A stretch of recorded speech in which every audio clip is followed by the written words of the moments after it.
Que es bastante compleja, pero que voy a intentar que sea sinterializar, que sea fácilmente asequible por las personas que nunca se han encontrado con este tipo de cuestiones, ¿no?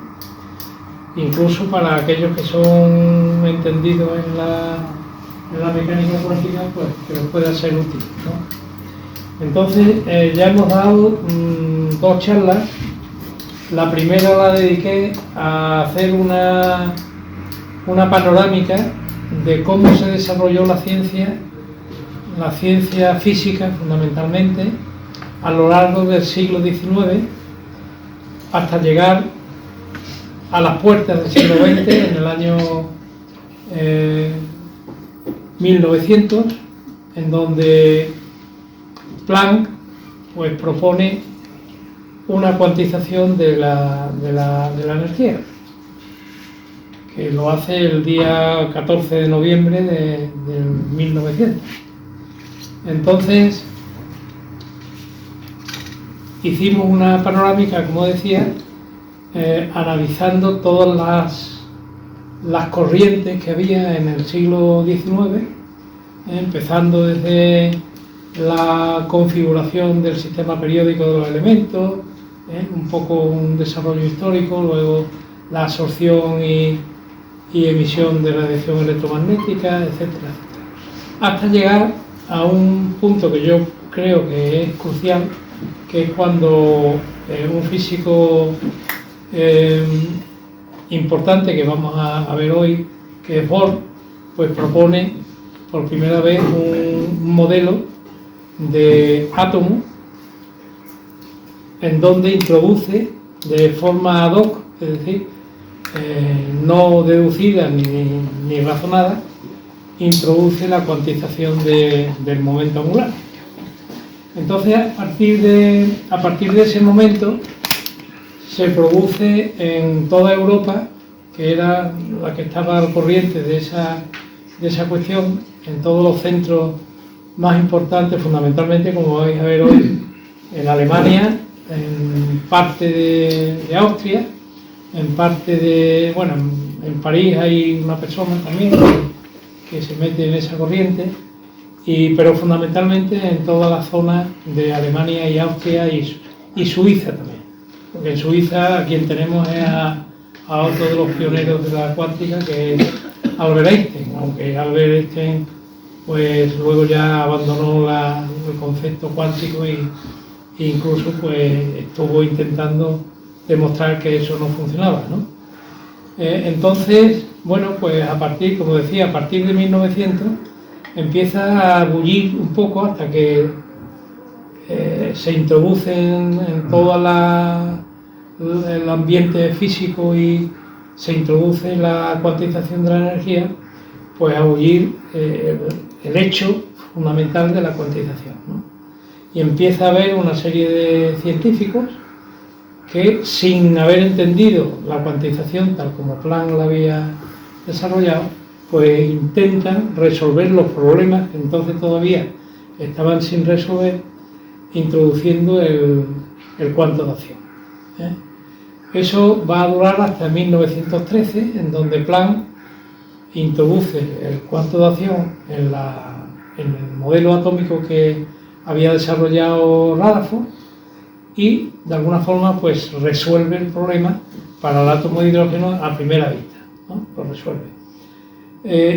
Desde 1900 hasta 1913, que es cuando publica su artículo fundamental, publica 3 artículos, pero hablando de lo mismo, pues hay por parte de los físicos de introducir la constante en determinadas explicaciones, fundamentalmente en vibraciones y incluso en rotaciones, pero de una forma no razonada, sino de una forma prácticamente por axiomas exclusivos, ¿no? Por decirlo de alguna forma.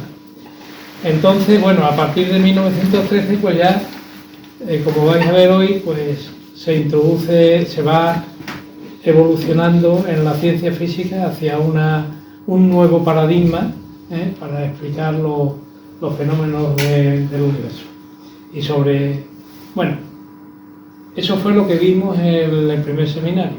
En el segundo, pues lo que hice fue intentar trasladar a las personas que vinieron la importancia que tiene la constante de Planck, que a pesar de que tiene una importancia fundamental en montones de campos, pues el tratamiento que se hace en los textos universitarios y los textos de secundaria es prácticamente pues trivial, es decir, no se pasa de decir que la constante, esta es la constante de Planck, que vale 6,627 por 10 elevado a menos 37 ergios por segundo, y fue Planck el que la puso en valor, ¿no?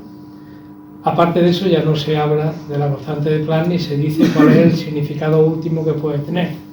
La constante de Planck tiene significado relacionado con la relatividad general, tiene significado relacionado con un montón de propiedades de la materia. El asunto de la dualidad onda-corpúsculo, también la constante de Planck es la que de alguna forma lo introduce, y de alguna forma pues en ese segundo seminario lo que intenté hacer es trasladar cuál es verdaderamente la importancia que tiene desde el punto de vista sustancial la constante de Planck, más allá del número, del valor numérico o cuantitativo que tiene, ¿no? Entonces, hoy lo que me he preparado es una visión panorámica de cuál era y cuál fue el conjunto de científicos que participaron en este nuevo paradigma que es la mecánica cuántica, la física cuántica, por decirlo de una forma más general. Entonces, lo que os voy a presentar es a los personajes que de alguna forma intervinieron en este proceso y la cronología que tiene ese proceso, para que de alguna forma pues conozcáis a los personajes que participaron, ¿no? Voy a hablar de varias cuestiones relacionadas con la dinámica que había en ese momento en la zona donde se desarrolló la mecánica cuántica, que era una dinámica que casi la hemos venido desarrollando y todavía se desarrolla en la ciencia de todo el mundo, ¿no? Es decir, cómo se relacionaban unos con otros, cuál era la forma en la que se transmitían los conocimientos.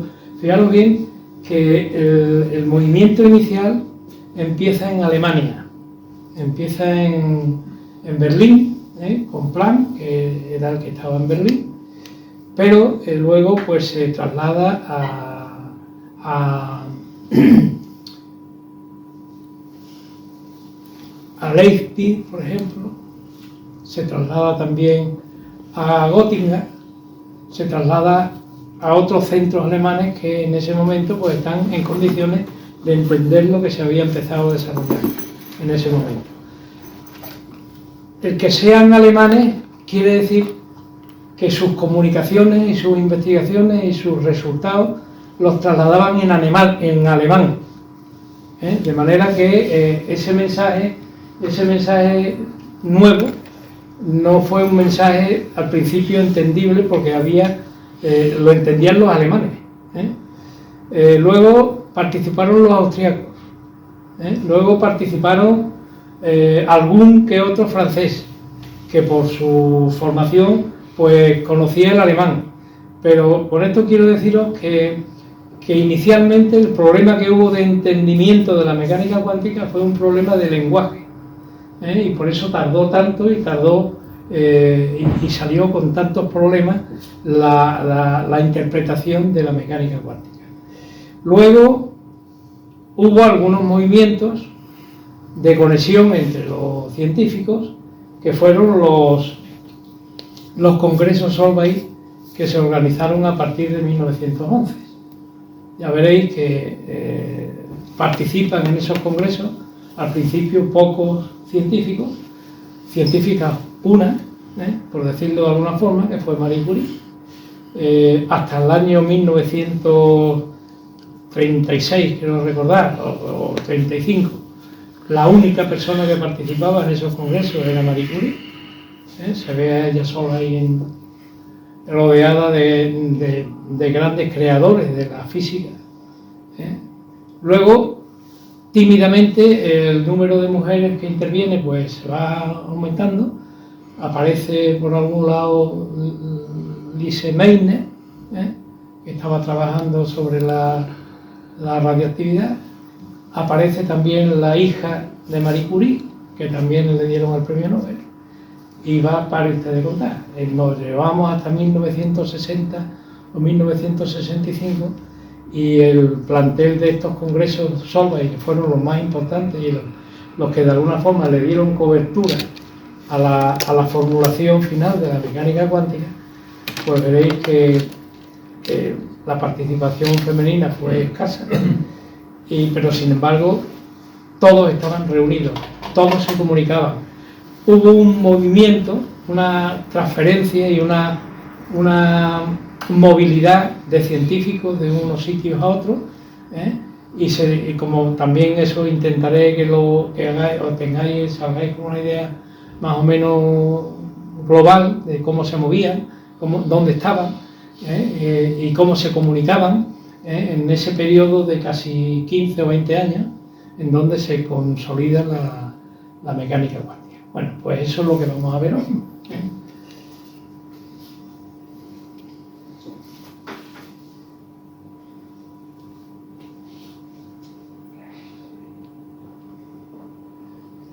Bueno, en el nacimiento de la mecánica cuántica hay dos corrientes que son las fundamentales, las que empiezan a... Luego, una vez que las dos corrientes más o menos se consolidan y los científicos empiezan a entenderlas, pues hay un personaje que es Redinger, que fue el primero que visualiza la forma. Son dos cosas totalmente distintas. Visualiza y lo que hace es confluir en una sola formulación. De manera que entre Redinger y Dirac, que es un físico inglés que también participa en este proceso, pues lo que hacen es demostrar que las dos mecánicas que se habían puesto en valor, la mecánica ondulatoria y la mecánica de matrices, eran lo mismo. Y entonces formulan lo que se conoce como mecánica cuántica actualmente, ¿no? Entonces, en la mecánica ondulatoria intervienen dos personajes que son de Broglie, que es el que está a la izquierda, que es un príncipe francés de la época, y Redinger. De Broglie, fijaros bien que nos lo vamos a encontrar más adelante cuando avancemos en los seminarios, porque yo voy a ir tendiendo a ir metiendo ya los últimos conceptos que se están manejando en la física cuántica, que es el concepto de campo. De manera que voy a intentar ir abandonando el concepto de partícula. Al principio, el concepto de partícula, es decir, concebir la mecánica cuántica como unas partículas que tienen una serie de propiedades, es lo que se hace y lo que se desarrolla. De hecho, la ecuación de Redinger, que es la fundamental para resolver los problemas de cuántica, pues el propio Heisenberg, el propio Redinger la trata como si fuera, no como una ecuación de campo, sino como una ecuación en donde participan partículas. Claro, al usar las partículas como elementos microscópicos, nos encontramos con una serie de problemas de interpretación enormes. De manera que hay que introducir lo de la dualidad onda-corpúsculo, porque claro, la ecuación de Redinger es una ecuación de ondas. Y en la ecuación de ondas hay que manejar ondas que serían campos, en el caso de las entidades que intervienen en la mecánica cuántica. Y esos campos ondulatorios, pues son los que tienen unas propiedades que desde el punto de vista de partículas no se pueden entender. Por ejemplo, el principio de superposición, ¿no? Es decir, cuando dos ondas interaccionan, pues se convierten en una onda que es la suma. De manera que hay una superposición de movimientos ondulatorios y sale una onda que no tiene nada que ver con las ondas que se han mezclado Pero eso en las partículas no podemos interpretarlo, porque las partículas son en principio ininterpenetrables, ¿eh? Y entonces, para eso de hecho incluso se fuerza la definición de un principio que se conoce como principio de antisimetría, y es que el que impide que dos partículas que son portadoras de masa pues puedan estar en el mismo punto del espacio-tiempo. Entonces, claro, no son interpenetrables y por consiguiente no se... Sin embargo, dos ondas sí son interpenetrables. De hecho, lo podemos ver en un recipiente con agua, ¿eh? Tiramos dos objetos para que se produzcan dos ondas, y cuando las dos ondas llegan y se cruzan, pues se van sumando, de manera que las crestas y los valles se suman y incluso pues aparece una onda que ya no es ninguna de las dos ondas que se han sumado, pero eso con las partículas no lo podemos hacer. Entonces, como decía, vamos a hablar más adelante de De Broglie, más adelante me refiero en la secuencia de seminarios, porque De Broglie aportó una idea que luego se va a poder unir a la idea de campo, a la idea de campo de las partículas. Bueno, pues tanto De Broglie como Schrödinger desarrollan una formulación ondulatoria de la materia y le llaman mecánica ondulatoria. Hay otra corriente que es un poco más alemana, lo digo por la fuerza de los argumentos y la fuerza del desarrollo, que se inicia con Heisenberg, acompañado de Bohr y de Born. Born es el que da la interpretación probabilística a los resultados de la mecánica cuántica. Estos tres son los que de alguna forma confluyen y, bueno, son, de hecho, Heisenberg y Bohr pues, fueron prácticamente colaboradores en Copenhague, ¿no? Y Born pues también, ¿no? Ya veréis el personaje cuáles son las características que tiene. Bueno, pues estas dos mecánicas, que no tienen nada que ver una con la otra, porque una parte de una ecuación de campo y la otra parte de una álgebra de matrices, son todo matrices, trabajan con, que son unos cuadraditos en donde todos los elementos tienen un significado. Eso fue de alguna forma intuición de Heisenberg. No hay un reflejo de la realidad clara. De hecho, el propio Heisenberg decía que, bueno, que a la hora de hacer la matemática, pues nos olvidáramos de la interpretación, mientras que en el caso de esta corriente, pues era una corriente en donde se le podía dar contenido a esa cosa que sí podemos más o menos apreciar, que son las ondas. Bueno, pues estas dos mecánicas que se proponen en 1925 y 1926 deriva en una nueva mecánica que se conoce como mecánica cuántica, y es la que actualmente se usa y se desarrolla. Entonces, en esta nueva mecánica participan todos estos, más Dirac, Jordan y Pauli. Pauli que también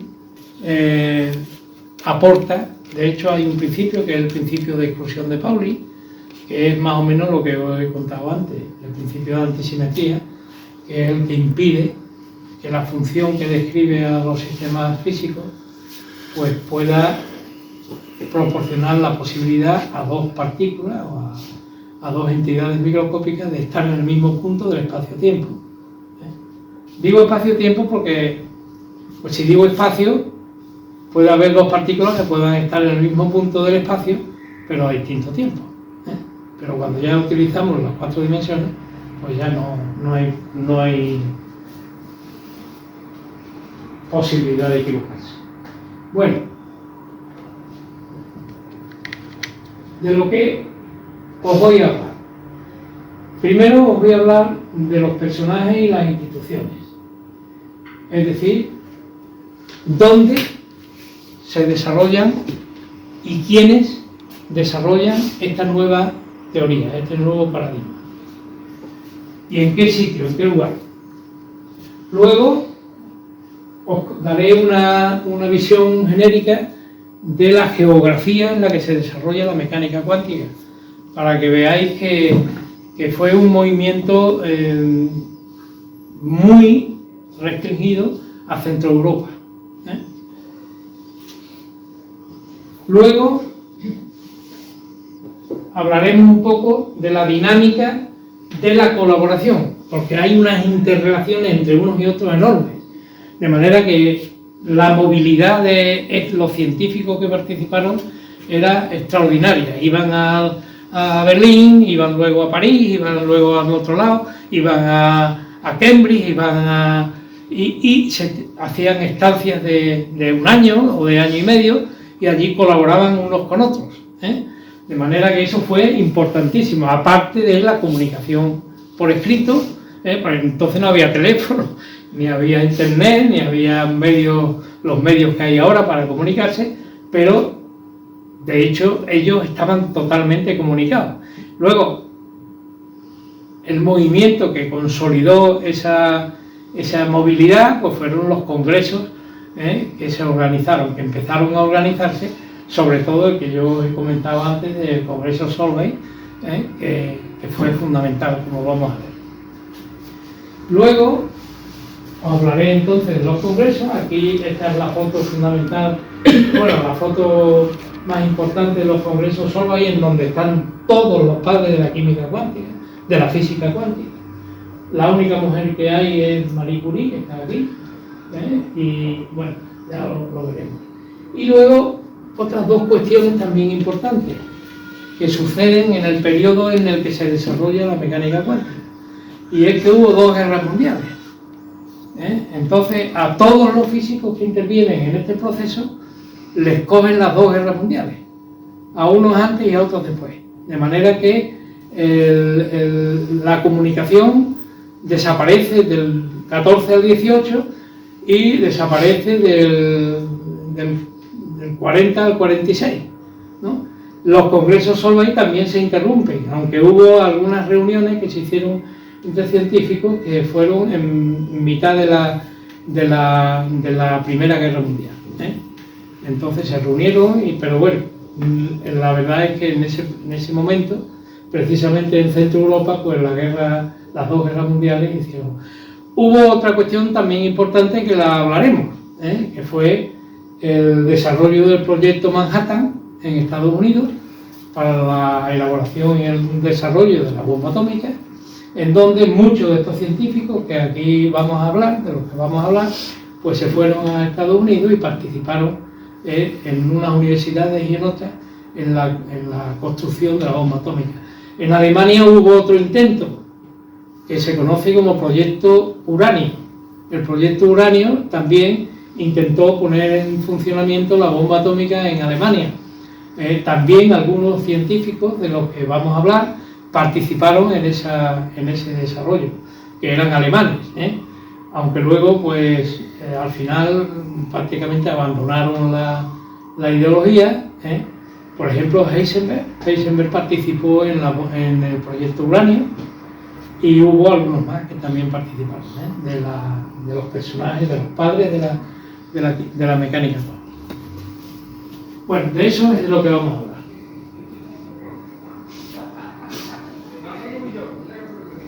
Yo he elegido de todos los que hay a los 12 más importantes, por quedarme en una docena, que son estos que hay aquí. A los 12 los he organizado en función de su nacimiento y el desarrollo que tuvieron a lo largo de su actividad científica. Fijaros bien que mirando así un poco con lupa el desarrollo de este proceso, pues una diferencia de 5 años es importantísima, porque claro, cuando estaba, por ejemplo, Sommerfeld en Múnich estaba trabajando en la modificación y perfeccionamiento del modelo de Bohr, pues a lo mejor Heisenberg pues estaba aprendiendo a leer. Entonces, esa diferencia de pocos años pues es importante, porque cuando se produce la eclosión de la mecánica cuántica y se consolida, estaban todos ya en situación de madurez y de madurez científica, ¿no? Pero previamente pues habían tenido unos desfases de edad importantes, ¿no? Entonces yo lo he clasificado a estos 12 de los que vamos a hablar más detenidamente en 3 generaciones. La generación antigua, la vieja generación, que son los primeros, los que empiezan primero, que son 2, son Planck y Sommerfeld, son los 2 más antiguos. Planck, que nace en 1858 y está, lógicamente, todavía vivo cuando ya la mecánica cuántica está casi consolidada, y Sommerfeld, que estaba en Múnich, que muere en 1951 y nace en 1868. Son, se podría decir, los 2 impulsores.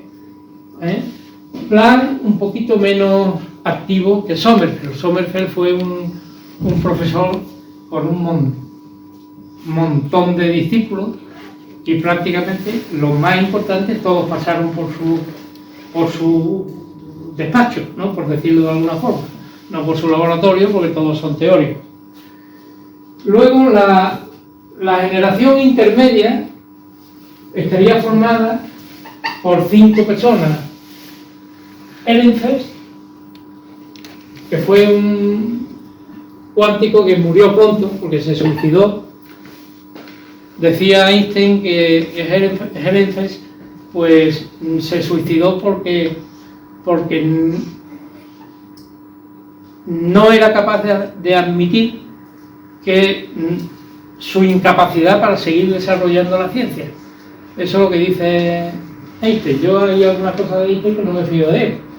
Yo más bien lo achaco a que tenía una depresión impresionante, porque tenía un hijo con síndrome de Down, y tenía unos problemas, y al final pues se suicidó a los 53 años. Luego tenemos a otro protagonista, que es Einstein, que participa desde 1900 hasta 1920 aproximadamente. Bueno, 1920 no, lo dejaría yo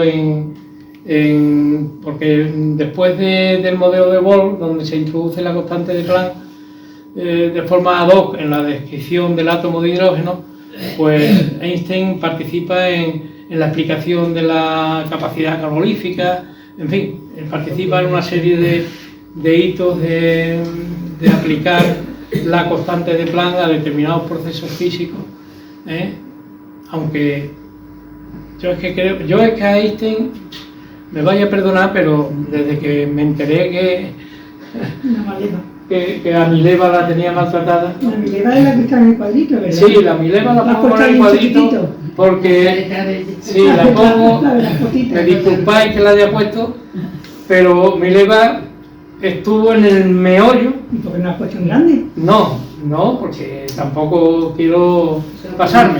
En el meollo de la creación einsteiniana, es decir, ese año divino, año milagroso, con el que se nombra el 1905, en donde Einstein publica sus 5 artículos fundamentales, pues ahí estaba Mileva ayudando.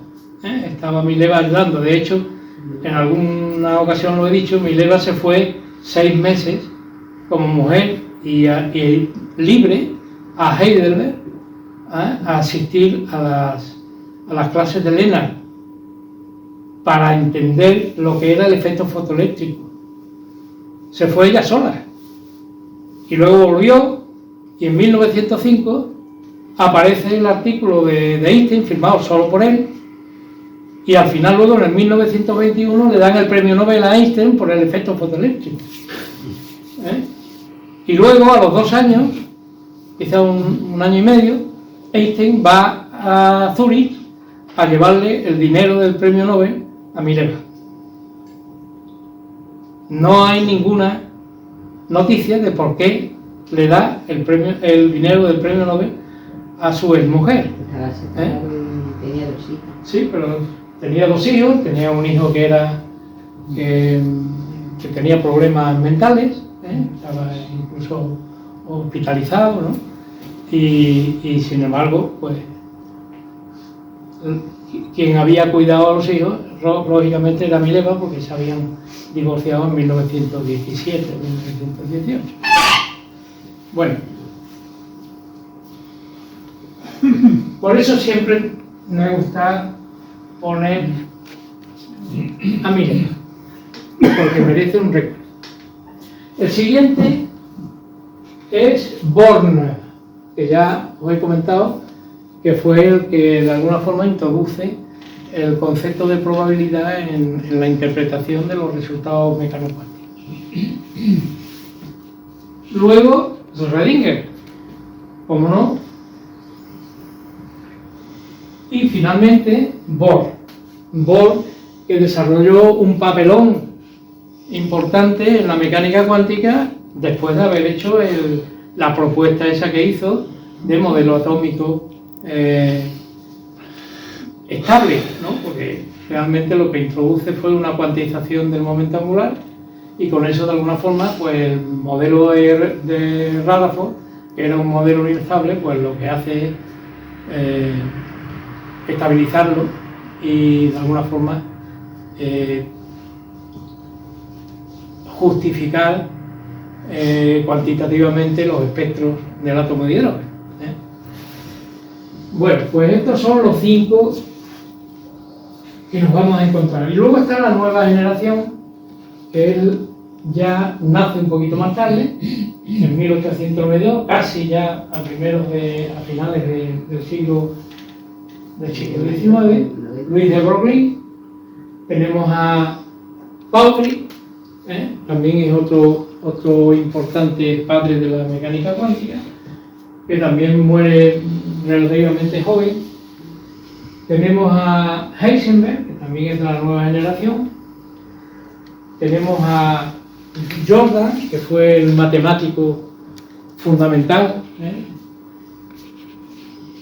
dando cobertura matemática a todo el desarrollo.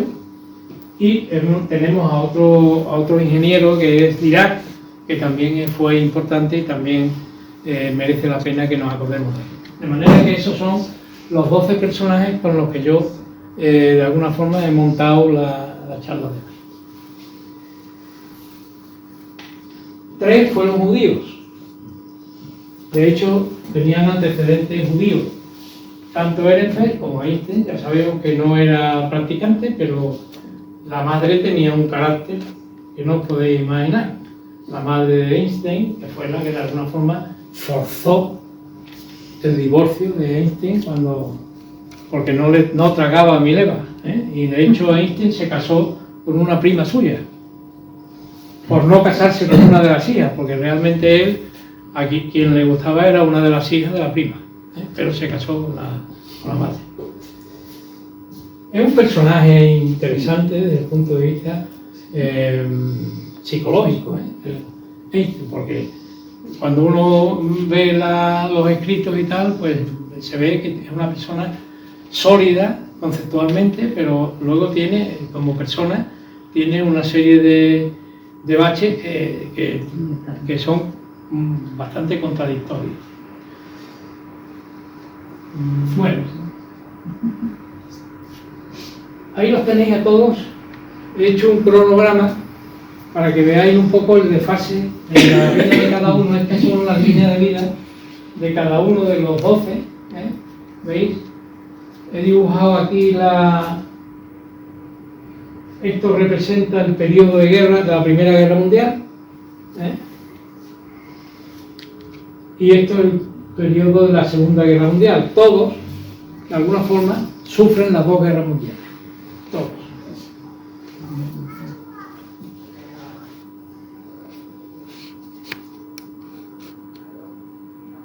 Esta es la primera generación, que ya os he comentado, Planck y Sommerfeld. La segunda generación, o la generación intermedia, que son estos 5.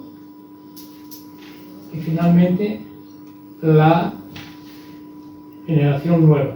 El más longevo, fijaros bien, de Broglie. De Broglie, pues, vive casi hasta 90 años de edad. De manera, se muere en el año 1983. A mí casi me coge en el Louvain la Negra. Estaba yo allí cuando él se murió. Bueno, esas bolitas que salen ahí están indicando el momento en el que cada uno de los ahí presentes leen su tesis doctoral. No quiere decir que las tesis doctorales que leen estén estrictamente muy relacionadas con la mecánica cuántica, porque hay algunos que hacen la tesis doctoral con lo que tienen, ¿no? Con el profesorado que había en su universidad, pero luego ya se enfocan en otra dirección. Entonces, como veis, cuestión de comentar, pues que prácticamente antes y después de la Primera Guerra Mundial, salvo el caso de Bohr, pero claro, Bohr vivía en Dinamarca y entonces allí pues prácticamente no sufrió mucho la Segunda Guerra Mundial, ni la Primera. Lo mismo que le ocurrió, por ejemplo, pues a Dirac, que vivía en Inglaterra. Dirac es un inglés que vivía allí y bueno, le afectó relativamente la Segunda Guerra Mundial y la Primera. Bueno,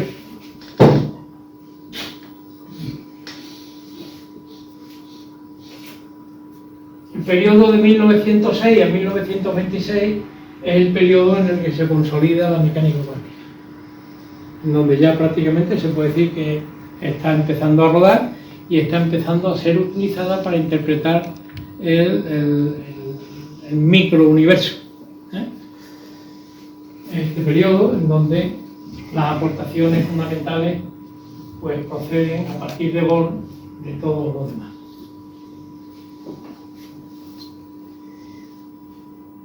Bien, y ahí arriba está saliendo la universidad en la que trabajan. Os la voy a, si no lo veis bien.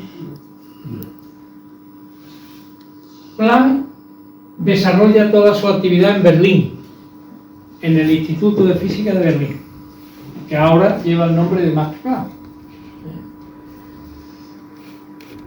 Sommerfeld desarrolla su actividad fundamental en Múnich.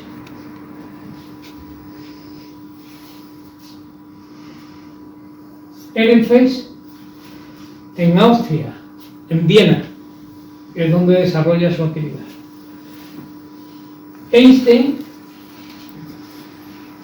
que desarrolla su actividad cuántica, por decirlo de alguna forma, porque no la quiero todavía mezclar con la relatividad, pues fundamentalmente en Zúrich. Le dan una plaza en la oficina de patentes.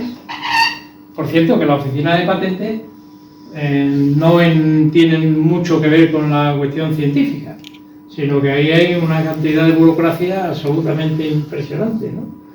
Entonces él, precisamente, con esa burocracia, pues fue cuando produjo en 1905 sus 5 artículos fundamentales, ayudado por Mileva. Bueno, Einstein en Zúrich, Born en Göttingen,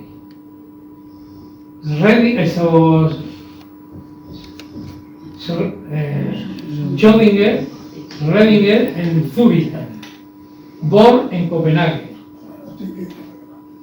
de Broglie en París, en la Universidad de París, Pauli en Múnich, Heisenberg en Múnich, Jordan en Göttingen y Dirac en Cambridge. Esas son las ubicaciones que tienen fundamentalmente.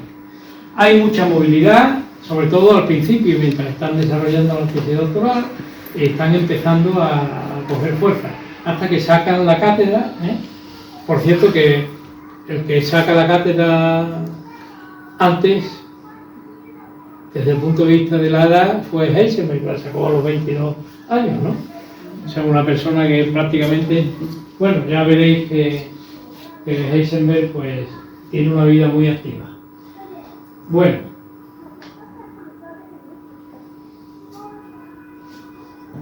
yo he construido por cada uno de los 12 un cronograma, y en ese cronograma he ido colocando las cuestiones más destacadas y más sobresalientes de cada uno de ellos. Para que veáis un poco la distribución que le he dado, pues porque todos están más o menos con un cronograma parecido, pues voy a comentar cuáles son los conceptos que he incluido en cada uno de estos programas. Por cierto, tenéis en la página web del Ateneo, en el front de la derecha, abajo, tenéis el PDF con la presentación esta que estoy haciendo. De manera que como hay cosas que o no vamos a poder ver o las voy a pasar muy rápido, si queréis tener la documentación, pues os la bajáis y tenéis la información. Bueno, pues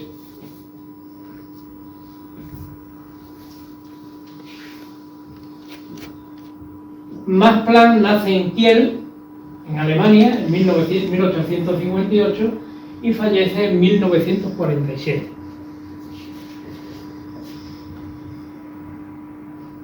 Su línea de vida es esa que tenéis ahí. Estudia en Múnich y en Berlín y le dan clase dos profesores que son dos físicos de importancia histórica, que son pues Helmholtz y Kirchhoff. Helmholtz en termodinámica y Kirchhoff también en termodinámica, porque allí en Berlín lo que se desarrollaba era la termodinámica fundamentalmente.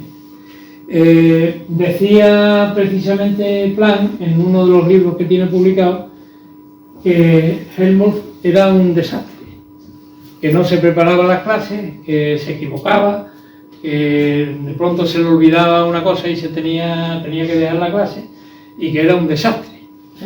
Y luego decía de Kirchhoff, decía que era una persona que lo tenía todo perfectamente calibrado y que daba unas clases fundamentales y tal. Eso es lo que decía el plan de los dos personajes. Bueno, ahí pondría algunas cuestiones relacionadas a los restantes autores, relacionadas precisamente con su estudio y con su desarrollo intelectual. Lo siguiente es la tesis. La tesis la lee Planck en el año 1879 y está exclusivamente dedicada a explicar el segundo principio de la termodinámica. Empiezan a introducir, hay que tener en cuenta que ya Boltzmann pues había desarrollado su teoría de estadística y tal, y entonces pues ya empieza a relacionarse el segundo principio de la termodinámica con la entropía. Entonces Planck pues participa en esa visión del segundo principio, participa dirigido por Kirchhoff. Luego, ahí están las dos guerras mundiales, que las tengo señaladas para que tengamos un punto de referencia en el cronograma. Luego, en el año 1918 le otorgan el premio Nobel a Planck por su desarrollo y por el desarrollo de su constante y de la interpretación cuántica de la energía.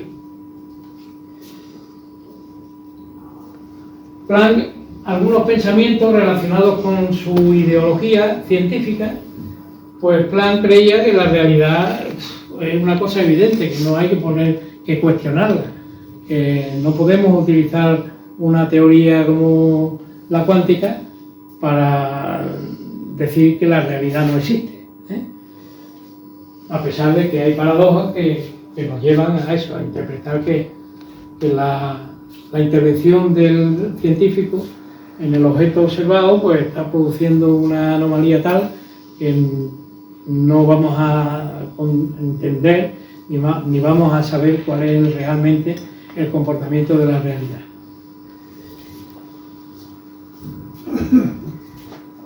Hay otro pensamiento, otra cuestión relacionada con el pensamiento, y ahí finalmente pues pongo algunos de los estudiantes y colaboradores que tiene el científico del que estamos hablando.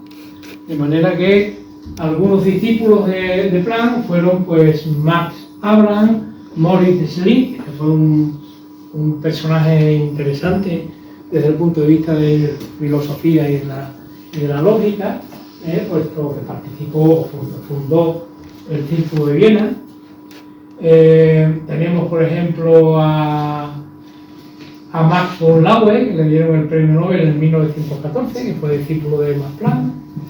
Tenemos también a Bote, también fue premio Nobel en 1954, porque participó en cuestiones relacionadas con la fisión nuclear. También participó en el proyecto Manhattan, Bote. Bueno, y con eso, de alguna forma, pues hago una panorámica del personaje que nos corresponde. Lo tenéis en el PDF que os he facilitado, de manera que no quiero tampoco pararme mucho tiempo aquí. Bueno, hay otra cuestión,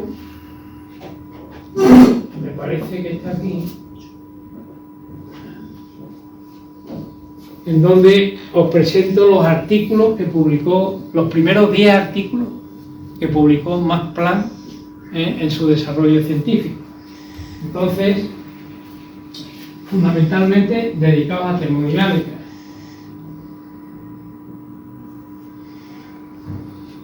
Sobre el segundo principio de la termodinámica, este lo publicó en el 1879, y más rápido porque esto no, sobre el principio de aumento de la entropía, ya empezó a hablar del crecimiento de la entropía, los estados de equilibrio de cuerpos isótopos a diferentes temperaturas, y así, pues, más o menos para que os hagáis una idea de en qué estaba pensando Planck en ese periodo, desde el año 1879 hasta el 1900.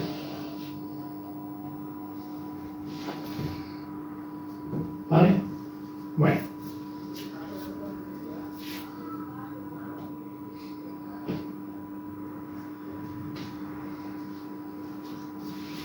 El siguiente personaje es Sommerfeld. Sommerfeld estudió en la Universidad de Königsberg, precisamente la ciudad donde desarrolló su actividad Kant, ¿no? Entonces era Prusia, ¿no? En ese momento en el que estamos hablando, porque él nació en el 1868 y murió en 1951.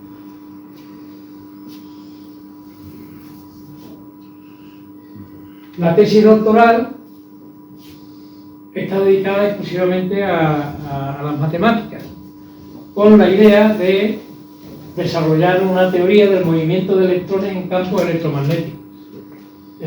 Ese es el título de la tesis doctoral. En 1893 se traslada a Göttingen, trabajó como ayudante del Instituto Mineralógico, nada relacionado con la cuántica, aunque su interés real se dirigía hacia las matemáticas y la física matemática.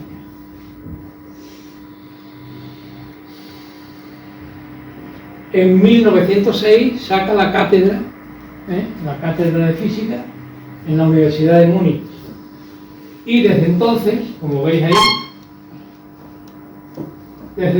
pues permanece en Múnich. Él colabora con el resto de científicos de la cuántica porque van a hacer estancias y a colaborar con él a su laboratorio. Dice, es muy difícil averiguar lo que Sommerfeld pensaba de la realidad física, de su comprensibilidad y de la casualidad. Estos asuntos no le interesaban para nada. Era un matemático prácticamente puro, formal. El libro de Sommerfeld, lo tenéis aquí, de espectros atómicos, fue muy famoso y pues se utilizó mucho en las universidades alemanas en ese momento. Bueno, no voy a ir a la... Bueno, si acaso sí, luego ya más adelante, para que no nos... A las publicaciones... perdón.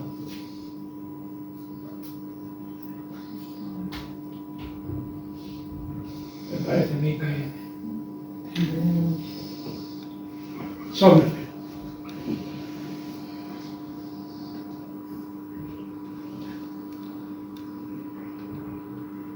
Los 10 primeros artículos he buscado siempre los 10 primeros, me he quedado ahí porque claro, no...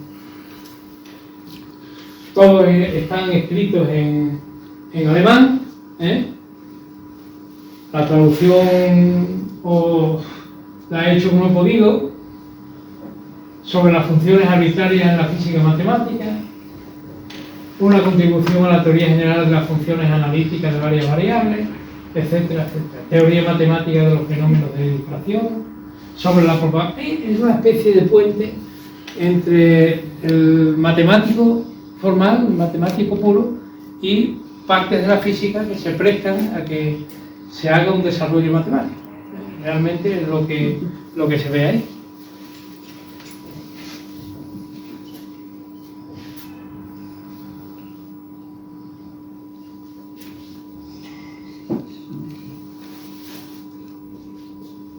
Entramos ya en la generación intermedia, que empieza con Ehrenfest.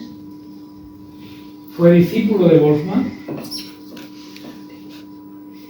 en la Universidad de Viena y Gotinga, y sus lecturas fueron amplias e incluían a Schopenhauer, Nietzsche, Bergson. Es de todos ellos el más filósofo, el que más... ¿cómo podría yo calificarlo? El más ardiente desde el punto de vista cultural.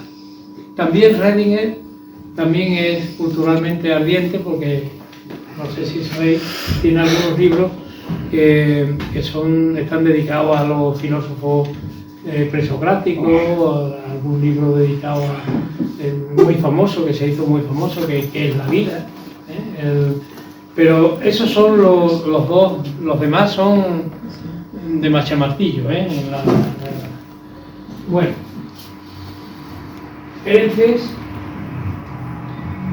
recibe las clases de Boltzmann, lee su tesis doctoral en el año 1904,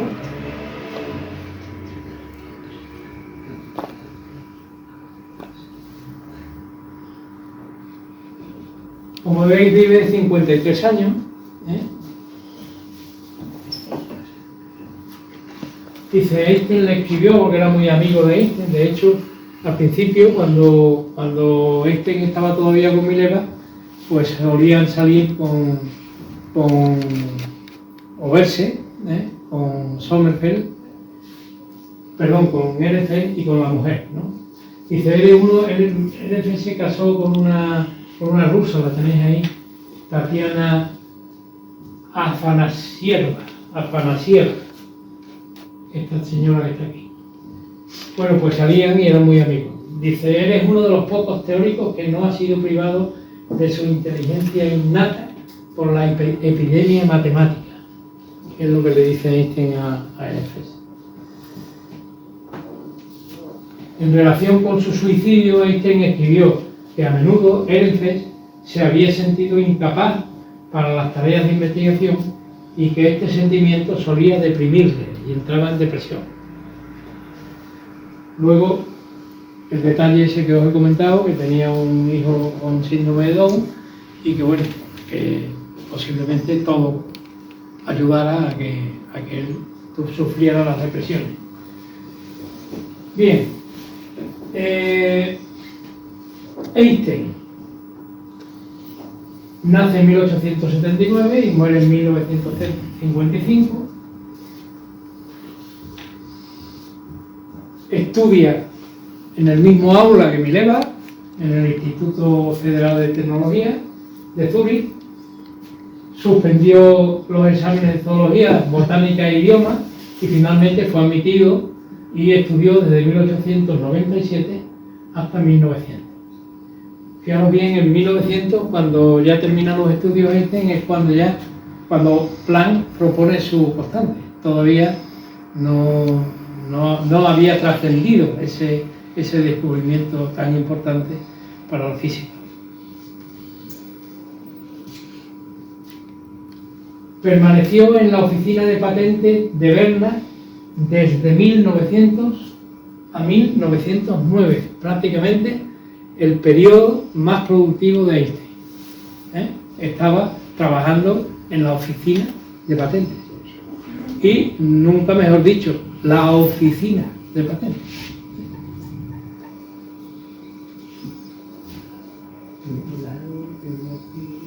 En su tiempo libre realizó investigación, ayudado por su primera mujer, publicando en ese periodo cerca de 30 artículos, todos firmados por él.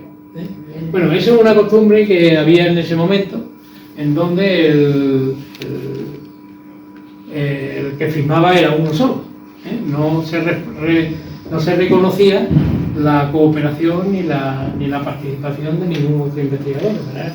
En el caso de Einstein, pues así ocurrió. De hecho, muchos de los científicos que publicaban en ese momento, pues publicaban solamente con su nombre. Ahora también se hace. Hay por ahí profesores que prácticamente, pues, aunque os parezca mentira, a los colaboradores los olvidan.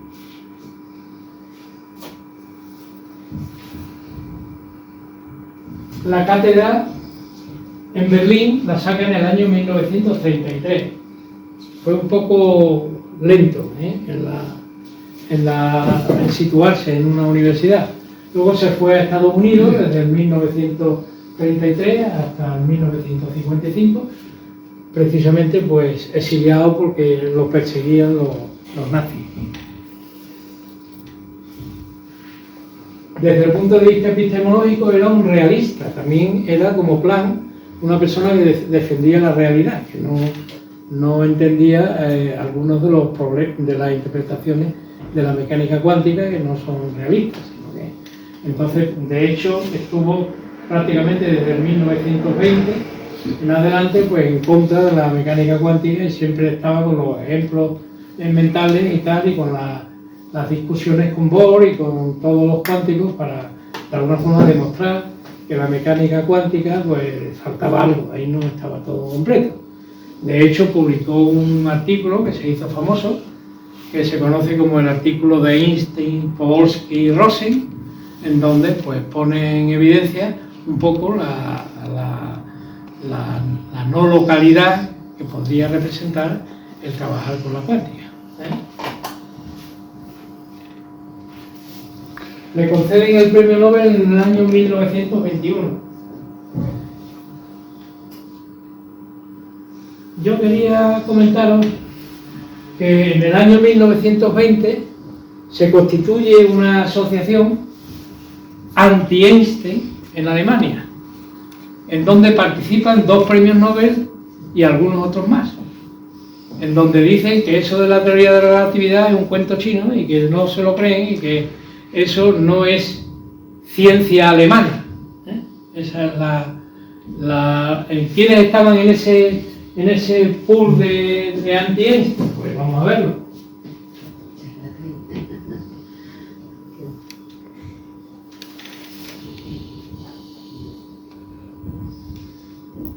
Estaban Hermann Weyl, no sé si habéis oído hablar de Simone Weil. ¿Sí? Pues Simone Weil era hermana de Hermann Weyl, de ese señor. Como curiosidad, ¿no? Hermann era mayor que Simone. Ya en una ocasión hemos hablado aquí en el Ateneo de Simone Weil. Una final. Pero la final es una L, una Weil. Weil. Así. matemático y físico que, aunque no era uno de los principales organizadores de la liga, criticó a Einstein en sus escritos. Es decir, que él lo decía por escrito. Otro que fue anti-Einstein fue Philip Lenard, que fue premio Nobel y que fue el primero que abordó el estudio del efecto fotoeléctrico, y a donde fue Mileva a estudiar el efecto fotoeléctrico, a Heidelberg. Philip Lenard, que bueno, se le califica como nazi, porque era un poco exaltado, ¿no? Físico alemán que había sido galardonado con el premio Nobel y fue uno de los líderes más prominentes de la vida. Lenard era un defensor de la física clásica y estaba en contra de los nuevos paradigmas que representaba este. Y el tercer personaje también interesante es Johannes Stahl, que es otro físico alemán que recibió el premio Nobel y que lo tenéis ahí, y que era un defensor de la física clásica y no entendía las propuestas de Albert Einstein.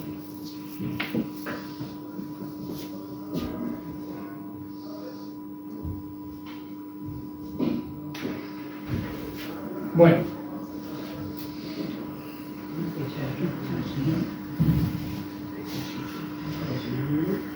Max Born. Max Born nace en Breslau en 1882 y fallece en 1970. También es premio Nobel, le conceden el premio Nobel en el año 1954. Estudia en la Universidad de Breslau desde 1904 hasta 1906 y en Göttingen, donde fue alumno de los famosos matemáticos Felix Klein, Hilbert y Minkowski. En el 1933 los nazis le destituyeron por motivos raciales y le forzaron a exiliarse de Alemania. Tenía ascendencia judía y entonces, bueno, a todos los judíos los echaron, y a los que no eran judíos, pues prácticamente casi los echaron, ¿no? Porque ahí hubo algunos que no eran judíos, que no tenían ascendencia judía, sin embargo se tuvieron que ir a otro país. La tesis la lee en el año 1906, aspectos matemáticos relacionados con la elasticidad y la estabilidad de estructuras. Fíjate, relativamente, pues, toca cuestiones relacionadas con la física.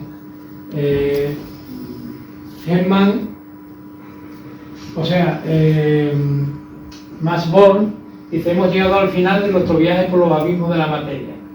Buscábamos un suelo firme y no lo hemos encontrado. Cuanto más profundamente penetramos, tanto más inquieto, más incierto y más borroso se vuelve el universo. Entonces, esto lo he puesto ya en alguna otra vez, en ocasión. Esto es un conejo que tiene dos pantallas de televisión a los lados.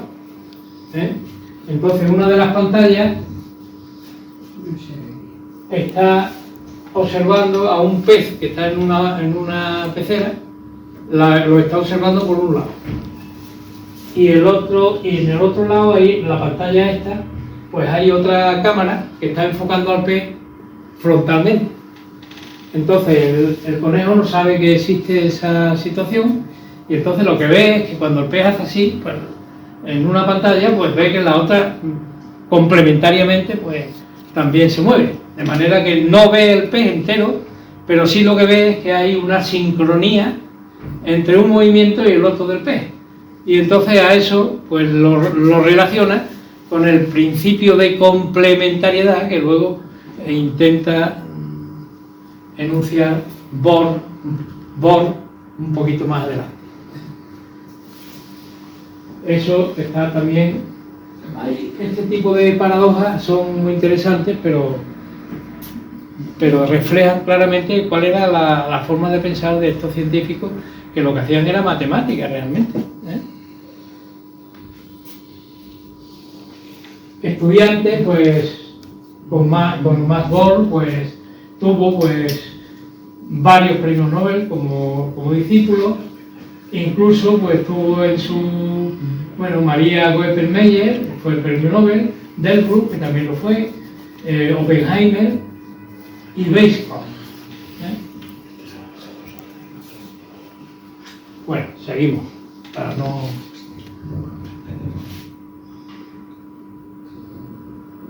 Schrödinger, que es el último de esta serie, pues nació en Viena. No tuvo problemas con los nazis, pero sin embargo se fue, porque el ambiente que había no era un ambiente para vivir, y fue el que desarrolló pues, prácticamente la unión entre la mecánica de matrices y la mecánica ondulatoria, y el que propuso la ecuación de onda con la que actualmente se trabaja para resolver los problemas cuánticos de la micropartícula. La ecuación de Schrödinger es esta que está aquí. Le dieron el premio Nobel en el año 1933. También era un realista, es decir, que consideraba que la realidad pues, no es falsa, sino que todo lo contrario. Era una persona llena de inquietudes culturales, ya os lo he comentado antes. Publica un libro que luego a uno de los discípulos que tiene pues le entusiasma y se dedica a interpretar pues ese concepto que tenemos nosotros de la vida, ¿no? Tiene un libro que se llama ¿Qué es la vida? Y entonces lo que hace es intentar explicar desde el punto de vista cuántico, es decir, desde el punto de vista microscópico, explicar cómo surge y cómo evoluciona y cómo se desarrolla la vida en este universo en el que vivimos.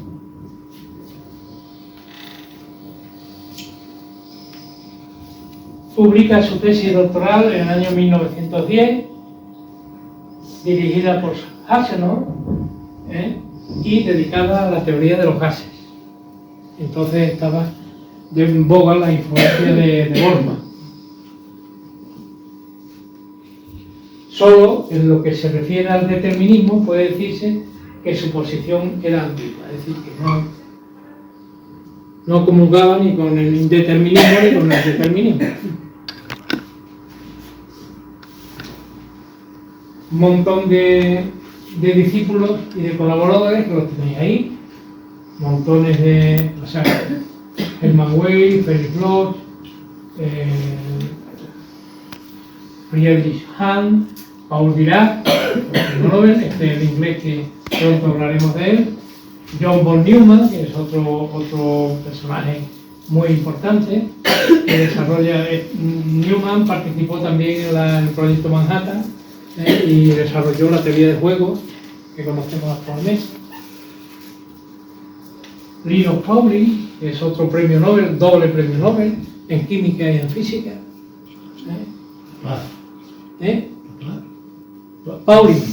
Pauling, Linus Pauling. Fue un químico físico que le dieron 2 veces el premio Nobel.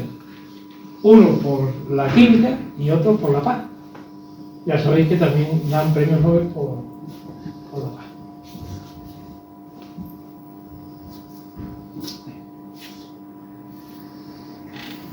Bueno.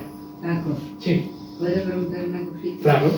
¿Por qué casi todos en esos años se desarrolló la ciencia en Alemania sobre todo? ¿O por qué era? ¿Porque eran judíos y tenían más...? ¿Por qué? ¿A qué se...? No todos son judíos. No todos son judíos. Son 3. De los que aparecen ahí son 3. De hecho, tampoco hay muchísimos más. Había muchos judíos, pero no... Sí, alemanes. Son alemanes.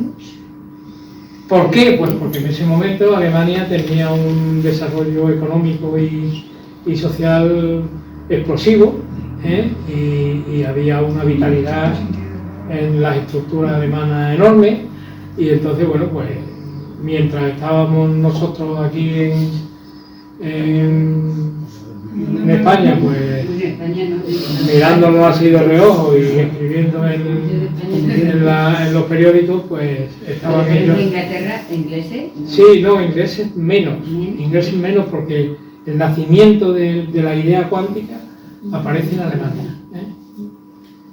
En Francia.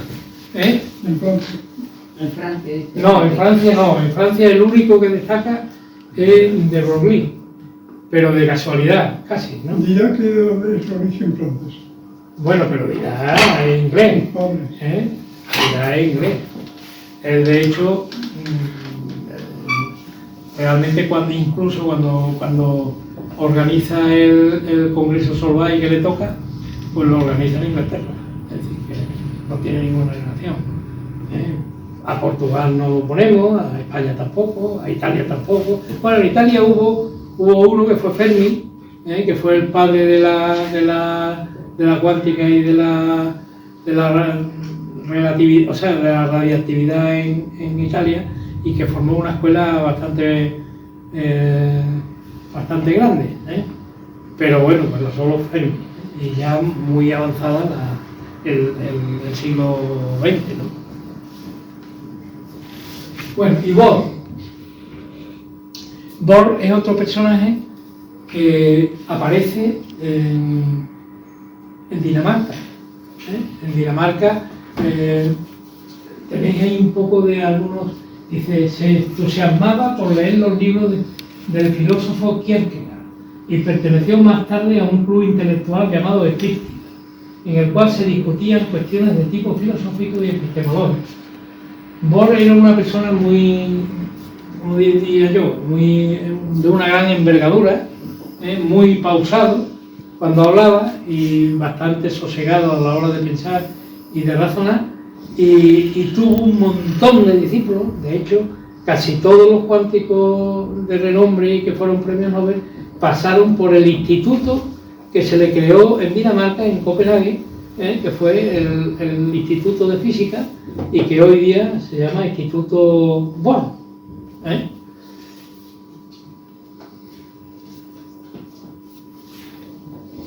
Es muy probable que aquellas discusiones influyesen profundamente en su actitud hacia la física, dado que existe un estrecho parecido entre el principio de complementariedad y algunas de las ideas fundamentales de Kierkegaard.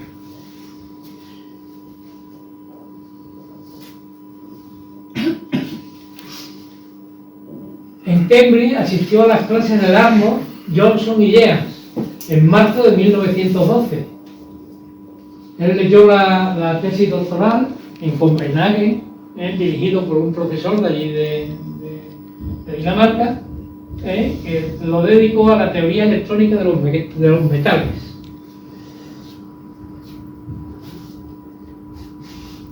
Se reconoce en Bohr correctamente al padre de la mecánica cuántica.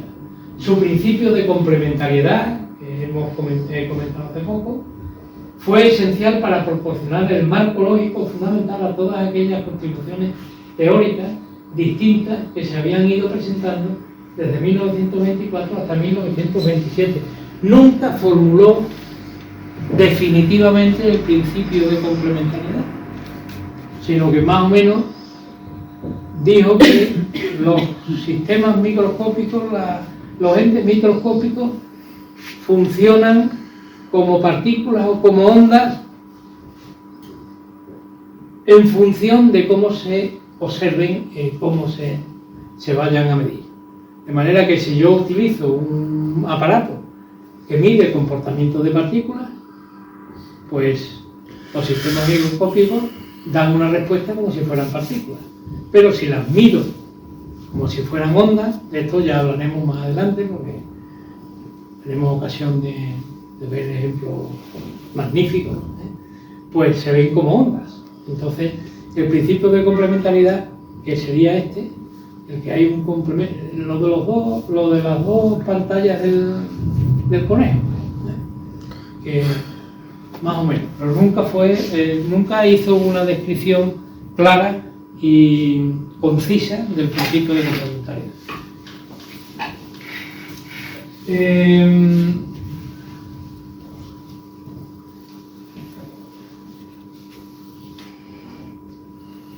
Este es el aspecto del instituto que creó Bohr en Copenhague y donde fue un centro de atracción de todos los físicos alemanes para ir allí. Él tenía dinero, pagaba las estancias, se los traía, los tenía allí, de manera que el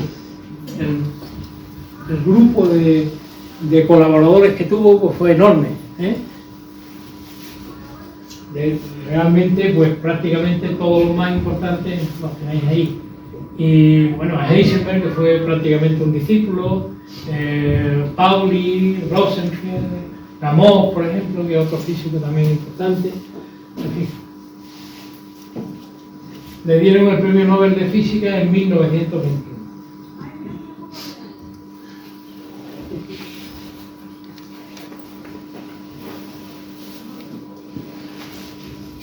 La nueva generación. ¿Eh? Si vi un poquito más rápido. Bueno. Mira, yo ya lo vemos después. Venga. Voy un poquito más rápido para no cansaros y para que lleguemos lo más adelante posible. Que son estos 5.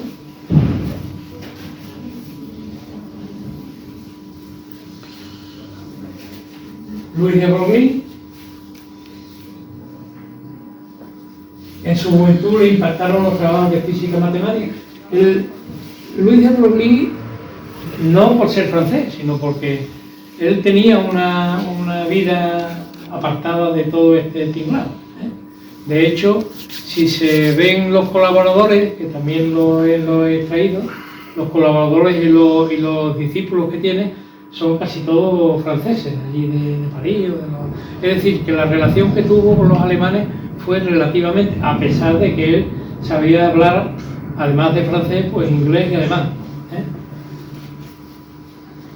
Claro, fijaros bien que los 10 primeros artículos de Bohr los publicó en danés.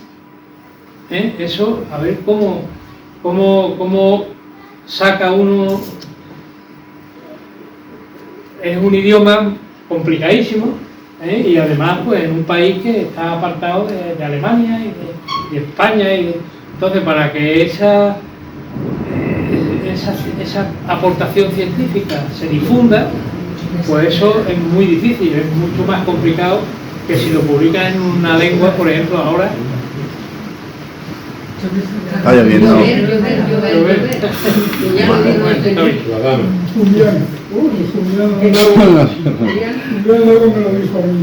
Bueno, pues aquí de lo más importante que voy a decir, para no quedarme mucho tiempo, de Broglie, que le dieron el premio Nobel en el año 1929, pues es esta ecuación que hay aquí, que es muy sencilla y muy facilita.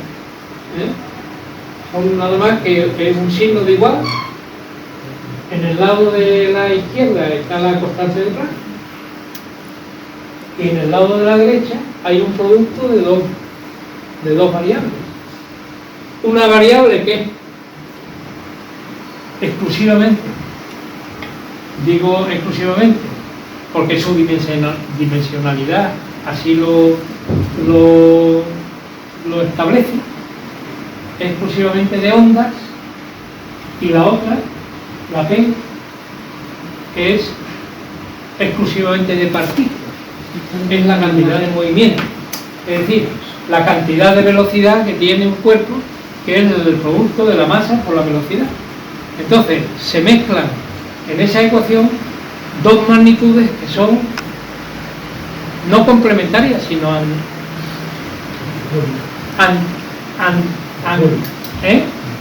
antagónicas.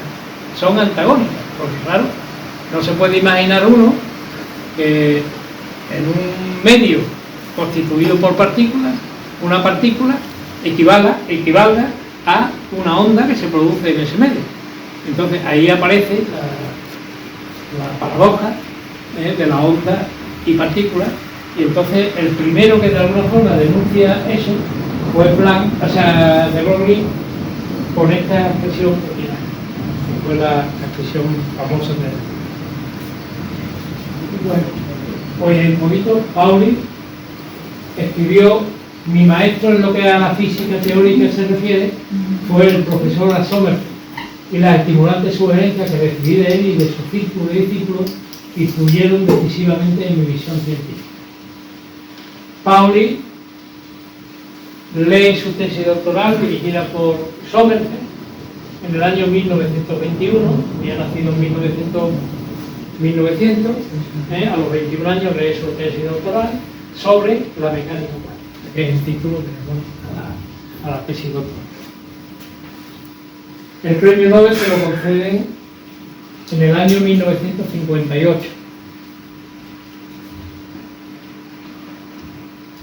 El concepto de objeto material de constitución y naturaleza independiente del observador es ajeno a la física moderna, la que, forzada por los hechos, ha debido renunciar a esta actuación. Bueno, Era bastante peculiar, ¿no? Porque estoy viendo que era visto la vida urbana, nocturna, sarcástico, Dime. cínico. Yo creo bastante peculiar, ¿no? Era sarcástico, cínico. sí, era una persona. Incisivo.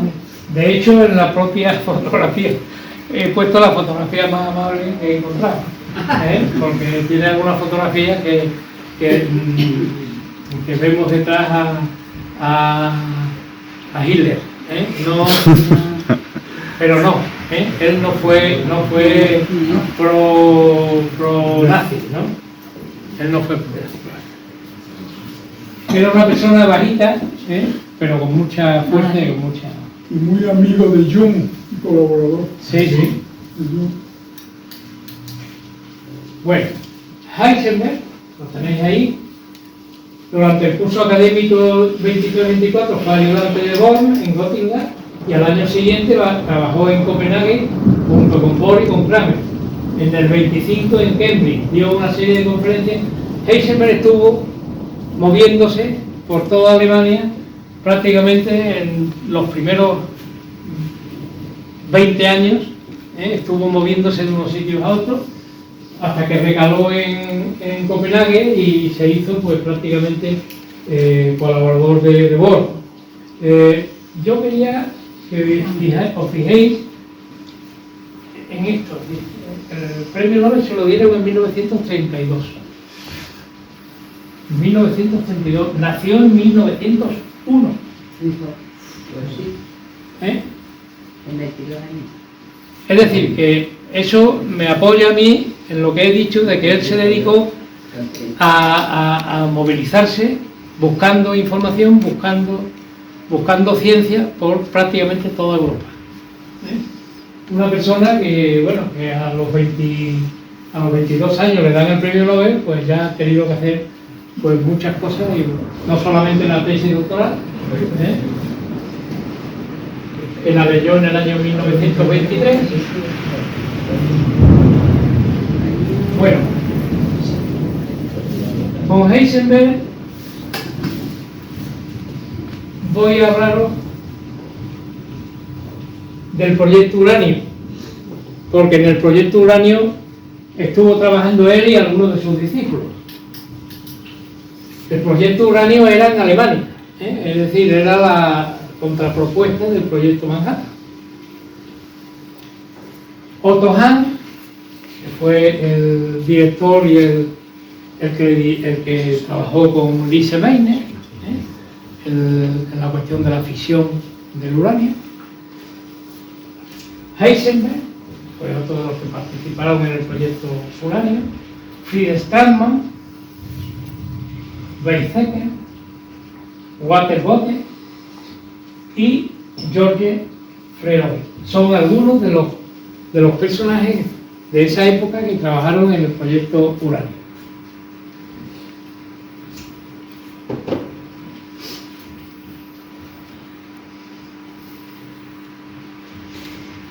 Bueno, Heisenberg es famoso por su principio de indeterminación. Es simplemente pues, el haber demostrado que el producto de las indeterminaciones de dos magnitudes conjugadas pues es siempre mayor o igual que la constante de Planck partido por 2, por decirlo de alguna forma. Estas son las expresiones del principio de Heisenberg, que todavía pues, no se ha demostrado que no funcione.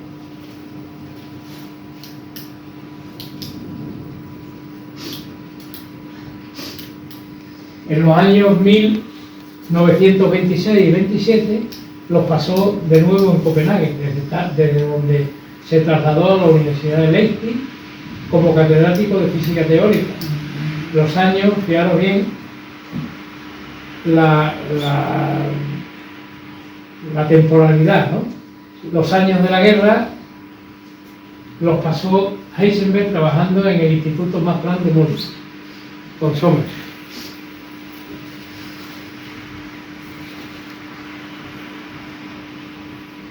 La tesis la leyó en 1923 con el título sobre el principio variacional de la mecánica.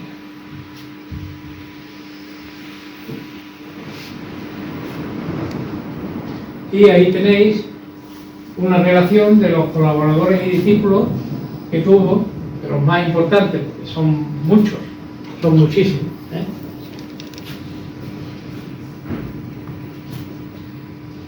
Jordan fue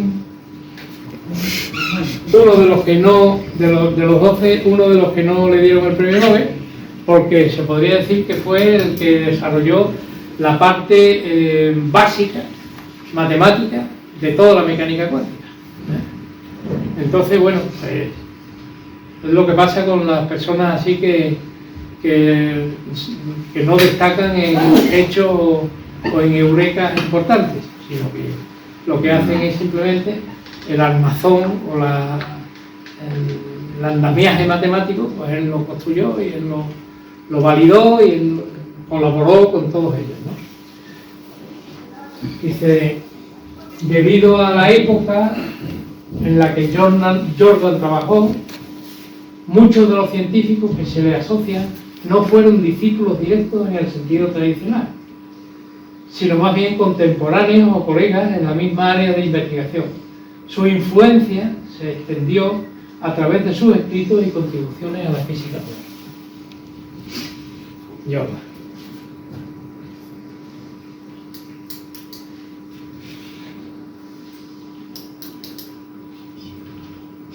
Y Dirac, lo tenéis ahí, desde 1918, él nació en 1901, hasta 1923 estudió ingeniería electrónica en Bristol. Dirac es un personaje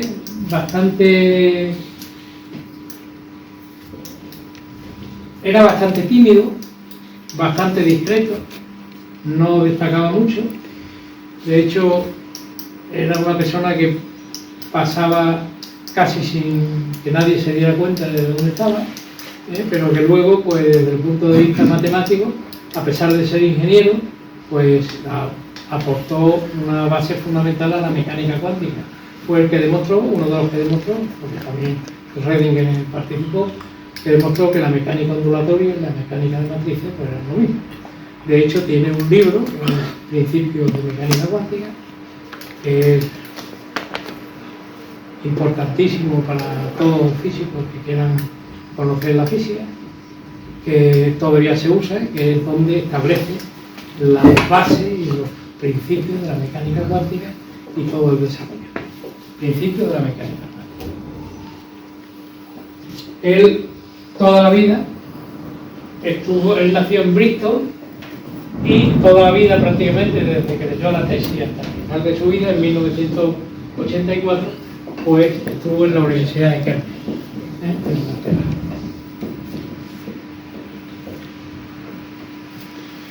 Bueno, esta fichita que hay aquí, que no la saco porque son los 10 primeros artículos que publicó Dirac, entonces casi no merece la pena que me detenga.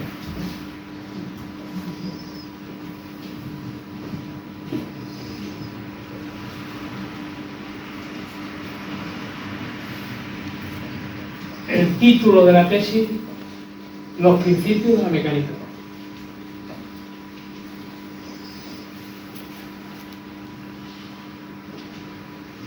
Geografía de la mecánica cuántica.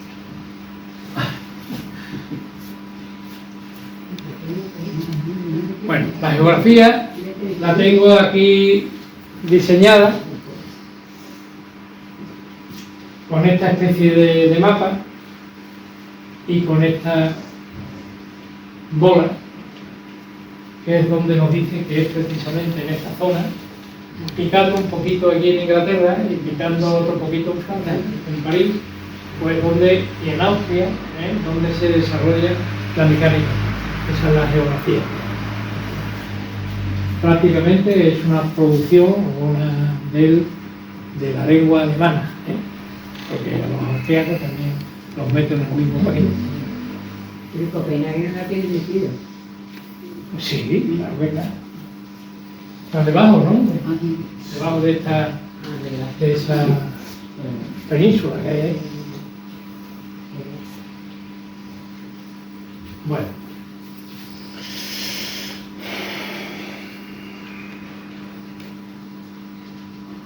Solamente os voy a mostrar los personajes que estuvieron relacionados y trabajando en determinados centros de esa geografía donde se desarrolla la mecánica cuántica. Eso lo vais a tener en el PDF que os he dejado en el...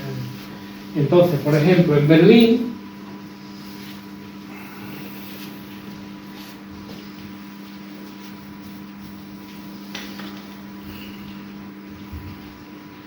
en el Instituto de Física de Berlín, que es este que tenéis ahí,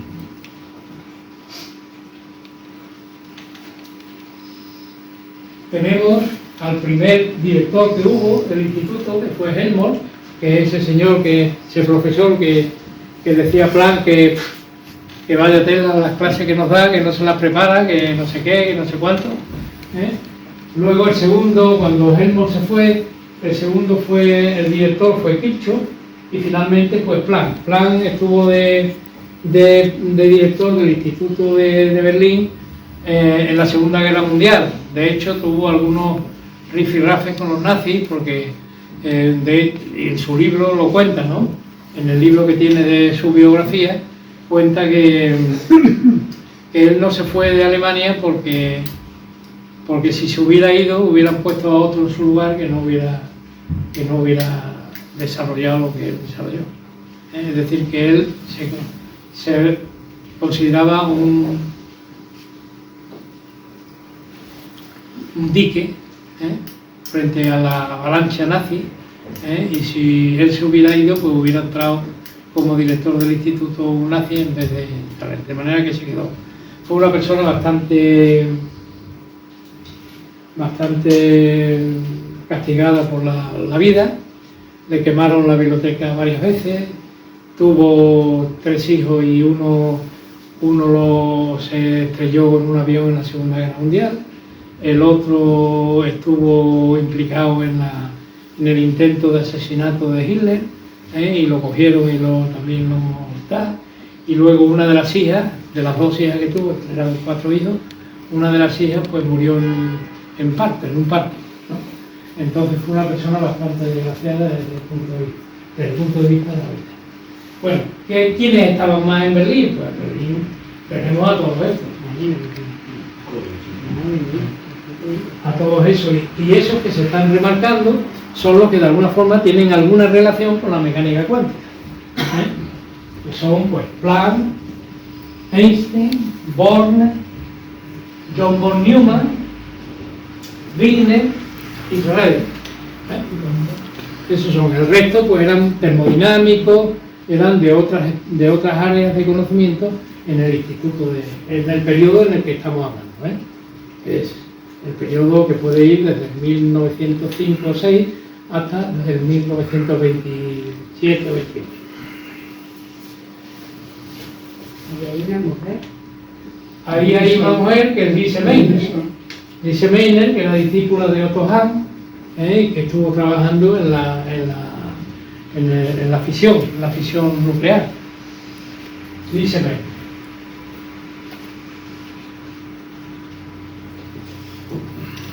Otro sitio que podría ser interesante también que veáis, por ejemplo,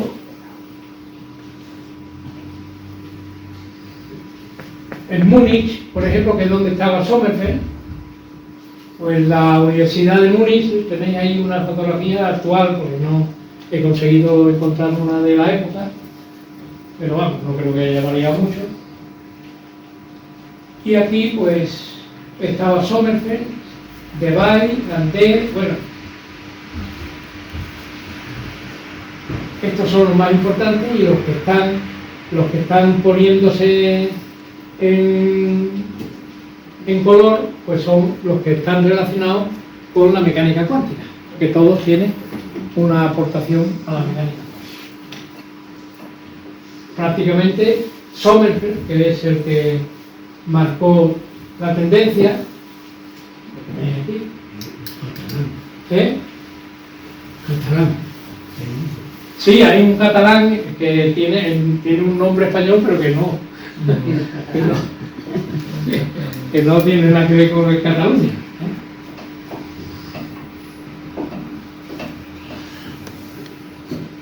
Vale. Y a ver otro, y ya con esto terminamos esta parte. En Göttingen también es importante porque hay mucha gente. Esta es la Universidad de Göttingen.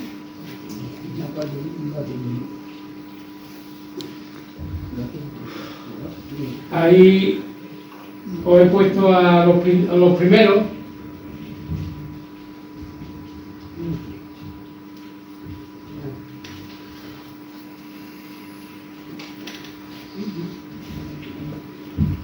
Gauss, que es un personaje conocido en física,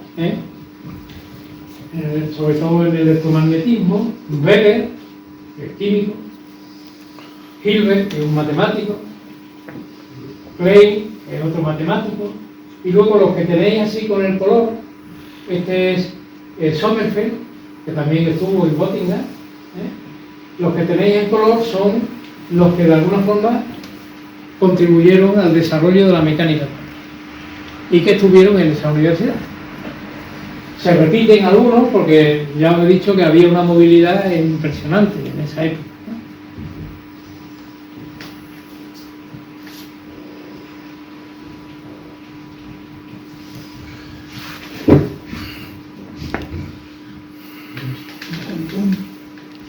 Bueno, perdón.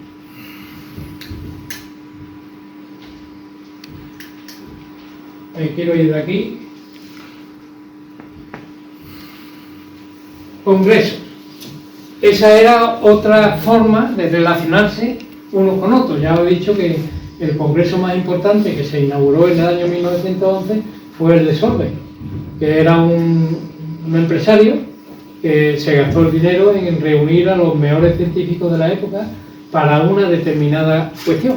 Es decir, el congreso Solvay se viene celebrando desde el 1911 hasta el 2023, que se ha celebrado el último. De los primeros, de los 10 primeros, se celebra cada 3 años. En algunos casos, pues se encuentra con la Primera Guerra Mundial y ya pierden un poco la bomba y dura el periodo de 4 años, ¿no? Y luego cuando se encuentra con la Segunda Guerra Mundial, pues lo mismo, se deja de celebrar y vuelve otra vez a celebrarse. Entonces, para que os hagáis una idea, voy a ir más rápido, para que no os canséis, vamos a ver los congresos.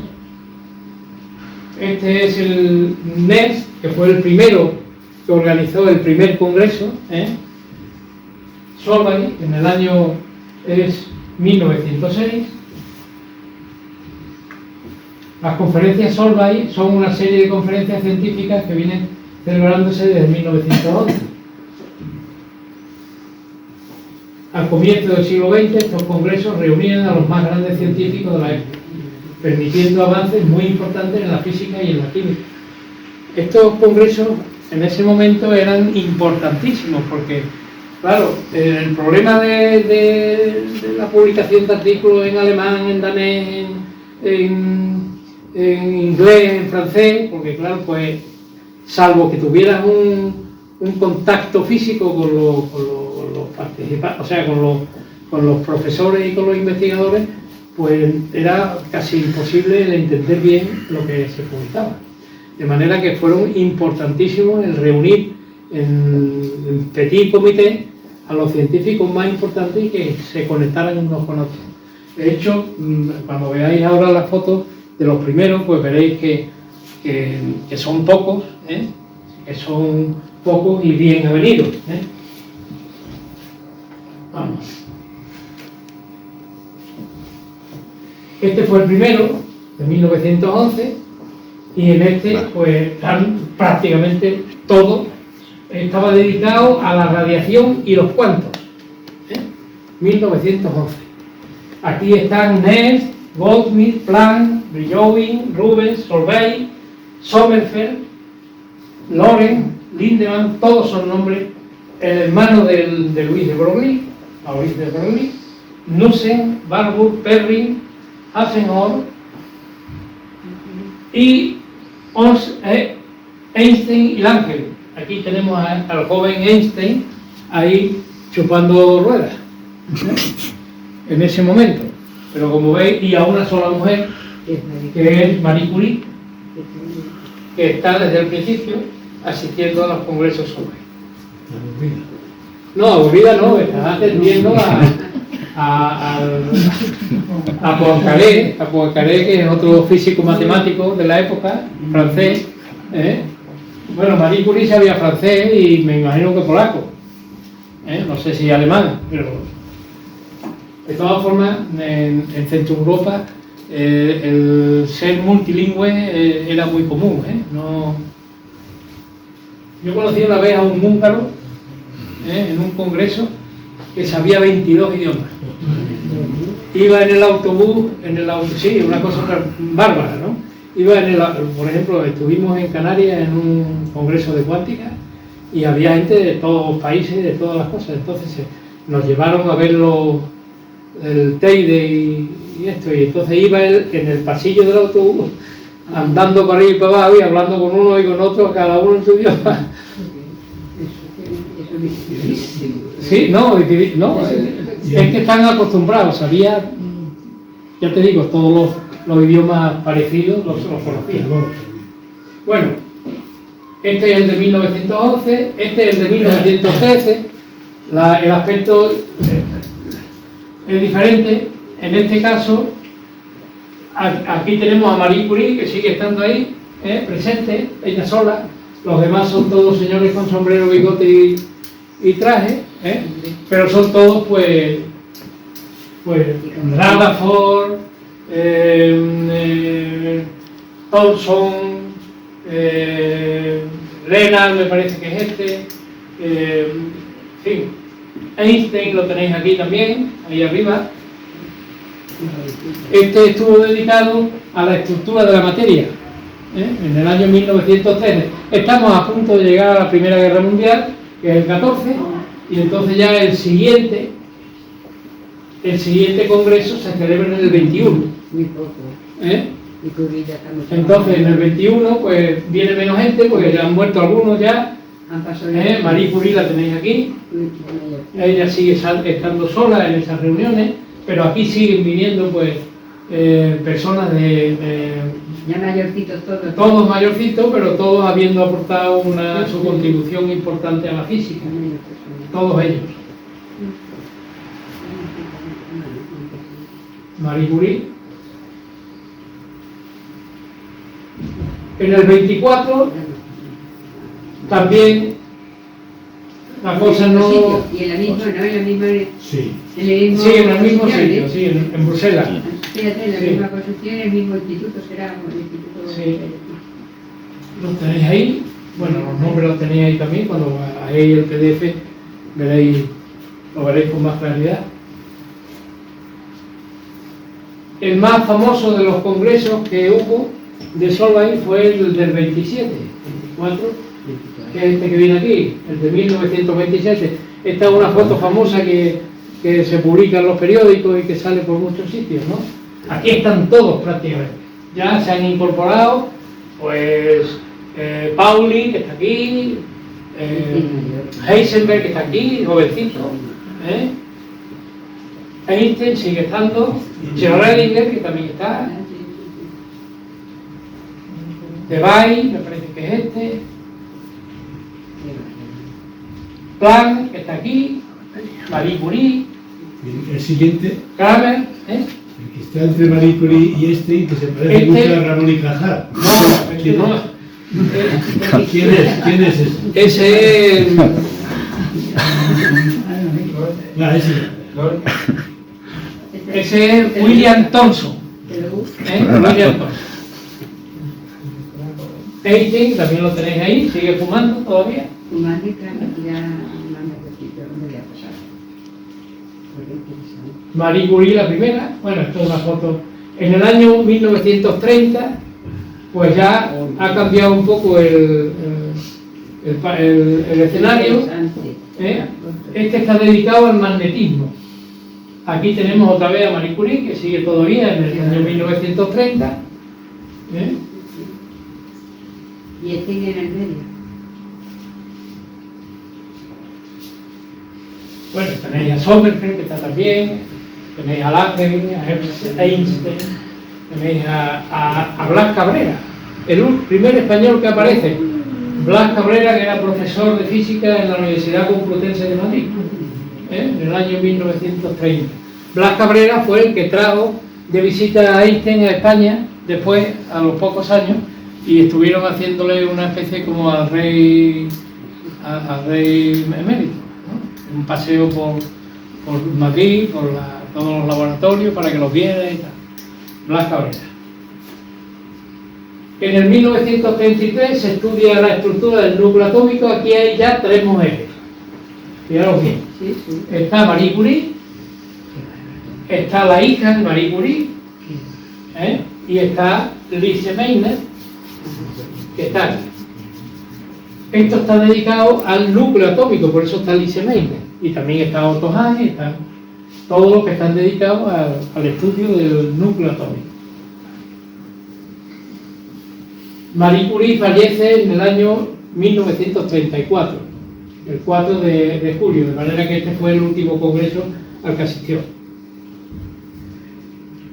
Esto se hizo en Dublín en 1942, en plena Segunda Guerra Mundial. Lo organizó Dirac, que está aquí. Este es Dirac. Y está también Redinger, aquí.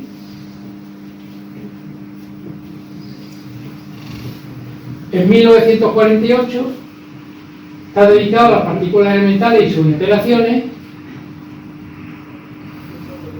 En 1951, en 1954 está dedicado a los electrones en los metales, la estructura y evolución del universo, y aquí aparece por primera vez este señor que está aquí, que es Lemaitre, que dicen que hizo la tesis con Einstein, pero no. Él era un físico que trabajó y fue el que inventó, qué cosa más curiosa, el que inventó el Big Bang. Digo que qué curiosa porque claro, tenía que salir de un cura, inventar el Big Bang como si hubiera sido un hecho creacionista. Es decir, que entonces la idea del Big Bang nació de Lemaitre, que está aquí, este que está aquí. Y aquí el que organiza el congreso es Pauli, que es este señor que está aquí, que yo decía yo que tenía algunas veces unos aspectos muy raros.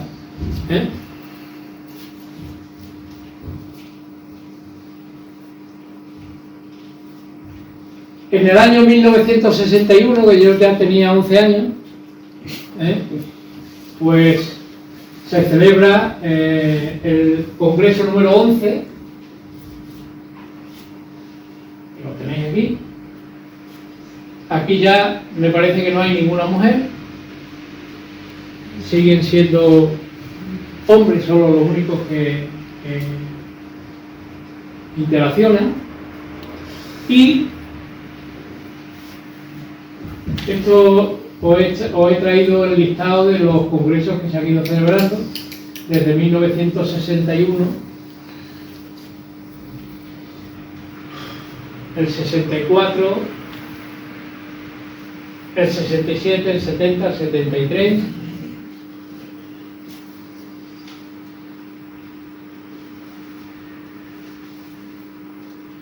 hasta el 2023. No sé por qué aquí no se ha respetado los 3 años, porque este es 2022, estructura y dinámica de los sistemas desordenados. La pandemia, ¿no? La pandemia. Antes, en el 2022. Ah, la pandemia. No lo sé. No lo sé. Porque En fin, con esto lo que quiero simplemente es que saquéis la idea de que empezó una movida, empezó un movimiento, empezó un proyecto, que fueron los congresos Solvay, que fueron al principio muy prolíficos y fueron muy importantes, y que lo siguen siendo, y que sigue todavía a la fecha en la que estamos. ¿Y estadounidenses no venían? Pregunto. Algunas veces sí, algunas veces sí. Pero vamos, a partir de 1964, que es lo que yo he enseñado en fotografía, ya no hay fotografías de más, porque ya son de multitudes. Ahora mismo, cuando va a un congreso de esto, lo que hay son 1000 personas. Entonces, pues ya esas 1000. ¿Por qué? Pues porque ahora la cosa funciona de otra forma. No se invita a los más importantes físicos o a los más importantes químicos a que vayan a un congreso, sino simplemente se abre un periodo de inscripción y se apuntan pues los becarios, los ayudantes, eso y ya está. Entonces ya no existen fotografías colectivas como las que había al principio. Ha cambiado un poco la filosofía de... Bueno. Tengo que ir. Es que el tiempo no existe. Tengo que ir. Bueno, pues ahora lo que me queda Son las 9:30, ¿eh? sería, ya son 2 minutos, si me disculpáis, 2 minutitos más. Lo que me quedaría sería, pues, enseñaros un poco la forma en la que he construido la búsqueda de los discípulos e interacciones entre unos científicos y otros. He ido buscando las colaboraciones de los 12 que he elegido, y he visto quiénes vinieron o quiénes fueron y quiénes contactaron con ellos, porque si de alguna forma queremos hacer un estudio más profundo para ver cómo se han influido unos en otros, pues podemos hacerlo sabiendo quiénes eran los que influyeron, ¿no? Entonces, eso lo dejo para otro día, no otro día, sino para otra persona, porque no me voy a dedicar a eso ahora. Sería... De hecho, hay un libro que es un tomo así de gordo, de un autor americano, que ha hecho un estudio de la sociología, pero de los filósofos. De manera que, empezando por los presocráticos, pues hace unos gráficos en donde, con unas flechas de discípulos y tal, gráficos enormes que se abren, en donde te va poniendo, pues, fulanito de tal tuvo tantos discípulos, cada discípulo tuvo tantos discípulos, etcétera, etcétera. Y entonces puedes estudiar y puedes dar, me parece que sea, no me acuerdo cómo se llama, lo siento, puedes averiguar un poco la influencia que hubo de unos filósofos en otros, a lo largo de la historia, y llega hasta la actualidad. Por eso es un tocho tan gordo. Bueno, por ejemplo, discípulos e interacciones, influencias contemporáneas. Simplemente me voy a ir a Sommerfeld, que es uno de los profesores de más arraigo, Sommerfeld, para que veáis cómo he construido la influencia.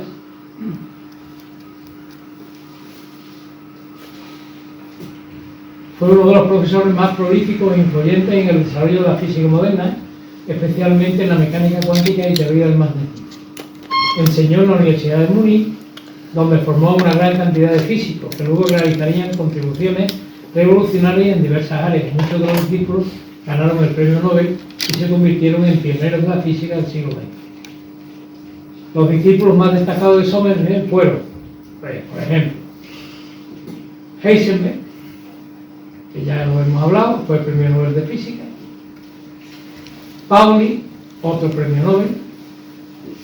A Sommerfeld no le dieron el premio Nobel, él no lo recibió, sin embargo su discípulo sí. Pauli, Debye, también fue el premio Nobel en 1936. Bethe, otro premio Nobel en 1967. Felix Bloch, otro premio Nobel en 1952. Isaac Rabi, otro premio Nobel en 1944, Otto Stern, otro en 1943,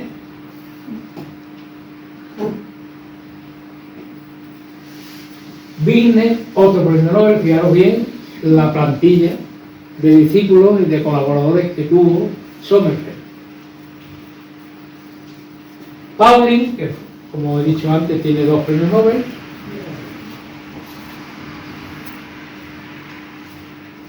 Froelich, Nordheim,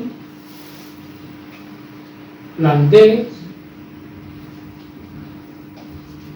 Beyer, que participó en el proyecto Manhattan,